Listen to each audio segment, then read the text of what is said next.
This is session 46, the book of Daniel, part 1. In order to get a contextual overview, let's review first of all the four major prophets in terms of their perspective on Jehovah God as king. Isaiah, as the Billy Graham of the Old Testament, showed us the salvation of the king. Jeremiah revealed something of the judgment of the king who deals with sin. Ezekiel focused on the glory of the Lord as it lifted up off the temple and moved away because of the sin of God's people. And then he described the glory of the king returning to the temple in the restoration of the people. Daniel, whom we will look at shortly, focused especially on the kingdom of the king. When taken together, we get a fairly full view of God and his work. There is a particular comparison between Ezekiel and Daniel. Ezekiel, as a man from a priestly family, was concerned about the religious restoration of the people, which included the temple and the worship of the people there. In his book, we saw this priestly perspective many times, a concern for the glory of God in the temple of God. In contrast, Daniel has a more prophetic perspective with a focus on the political restoration. He himself was involved in the political arena. It was his career during his entire long lifetime. So Daniel is the one who shows us the kingdoms of this world and the kingdom of the King of Kings. If you recall the main difference between the books of Chronicles and the books of Kings, you will see something of a parallel between Ezekiel and Daniel. The two books of Chronicles took a godly, priestly perspective on the history of the times of the kings. By contrast, the books of the kings, the two books of Samuel and the two books of Kings, reviewed the same history, but from a political, earthly kingdom point of view. So let's look at the setting. Daniel had a ministry spanning the entire 70 years of the captivity, as he served under 8 Middle Eastern rulers.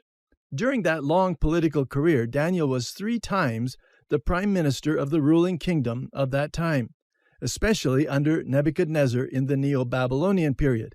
He also served under Darius in the Median kingdom, and then under Cyrus in the Persian Empire. He therefore had a unique viewpoint and connection with the political power structures of his day. But he himself was a very godly man, as you no doubt know, and his life highlights some godly principles for living, in addition to prophecies for which he is famous. He was taken captive from Jerusalem 19 years before it finally fell in 586 BC. You may recall that there were 3 sets of captives during these 19 years. Daniel was in the first group, which was made up of the highest elite in Judah's society, and included what we might call scholarship winners. These were young men of high intellect who were given special training in all the academic fields known to the Babylonians. Daniel was one of them. The second set of captives were also taken from the upper classes of Jewish society. You might remember that Ezekiel was taken in that round. Daniel was probably greatly influenced by the prophet Jeremiah in his walk with God, his priorities, his faith, his sense of perspective, his desire to know and love God while growing up as a youngster in Jerusalem. Good King Josiah may also have been a godly influence on Daniel. The record which God gives through Daniel turns out to be the key to the entire Old Testament prophetic revelation. It parallels the New Testament book of Revelation, and both books are needed in order to understand what God's plan is for the end of world history. The book of Daniel is especially useful in understanding the timing of prophetic events, both for the Jews and for the Gentile kingdoms.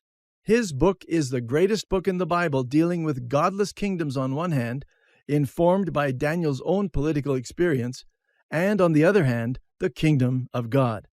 He not only describes these kingdoms, but helps us understand that these kingdoms are in conflict with one another. And in the midst of this conflict, Daniel provides assurance that God's people will be preserved through it all. It's an assurance you and I also need as we strive to live godly lives in the context of ungodly political and cultural pressures. Let's look at the message. Daniel's book, then, is a message to 2 groups of people, the Gentile world and the Jewish world. At partway through verse 4 in chapter 2, Daniel switches languages from Hebrew to Aramaic, which he uses through to chapter 7, verse 28. We don't see this, of course, in any of our English translations, but we need to know that this middle section of the book was written in the commercial political language of the day, because those chapters are directed to the non-Jewish people whose language was Aramaic. This Aramaic section of Daniel will then focus on the Gentile world. The other sections of Daniel were written in Hebrew and focus especially on things which the Jewish people would need to know. He is especially well known for his use of a particular phrase, the times of the Gentiles. It's a phrase which Jesus himself also uses in Luke chapter 21, verse 24. Jerusalem will be trampled by Gentiles until the times of the Gentiles are fulfilled. Daniel gives us the key to understand what this phrase means. It refers to a time bounded at one end by the Babylonian captivity, when Judah went into captivity to Babylon in 605 BC, and the other end which is marked by the second coming of Jesus Christ. This is a very lengthy period of world history, from 605 BC right through our own time and on to an unknown time yet in the future.